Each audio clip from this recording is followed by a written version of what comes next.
Placer le dialogue et l'échange au cœur de la réforme des territoires. Le président de la République, Emmanuel Macron, a réuni au Sénat tous les élus des collectivités territoriales.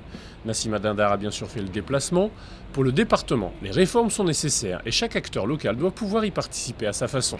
Le président Macron a réaffirmé une bonne idée, celle de permettre à chaque département ou région d'expérimenter, d'avoir une approche précise par rapport aux problématiques soulevées. Il nous demande également, bien évidemment, pour l'année 2017, de faire nous-mêmes des économies, ce qui n'est pas une bonne nouvelle, en disant qu'effectivement, après 2018, il y aura des réajustements qui seront possibles, pas de coupe en 2017, mais des possibilités de faire malgré tout de la mutualisation des projets de développement qui permettent au final de faire des économies. C'est donc bien un processus de dialogue entre l'État et les collectivités territoriales qui démarre.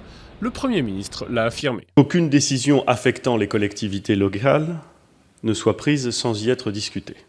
5 chantiers ont été définis: structure, compétences, pacte financier, lutte contre la fracture territoriale et pour la complémentarité des territoires, et enfin contribution à la transformation écologique et à la mutation numérique de la France.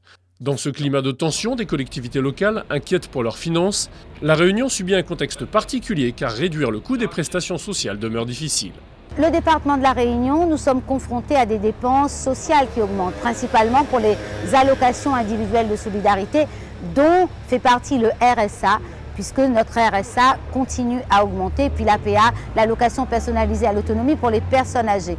Je préfère, moi, pour la Réunion, que l'État recentralise le RSA, puisque c'est vrai que s'il fallait compenser, les sommes seraient très importantes pour nous. Et déjà, l'année dernière, nous n'avons pas obtenu les compensations nécessaires. Alors moi, je proposerai au président de la République que pour la Réunion, et rapidement, nous puissions envisager la recentralisation du RSA par l'État. Pour les collectivités, l'effort doit principalement venir de l'État. Sur les 3 dernières années, elles ont réalisé 34% d'économies à l'échelle de toutes les dépenses nationales, alors que 80% de la dette est de la responsabilité de l'État. Après le départ du président de la République, les élus se sont réunis au sein d'ateliers thématiques liés aux fractures territoriales. À Paris, Nassima Dindar s'est donc posée en interlocutrice privilégiée face à l'État pour l'avenir de l'île. Prochaine conférence des territoires dans 6 mois.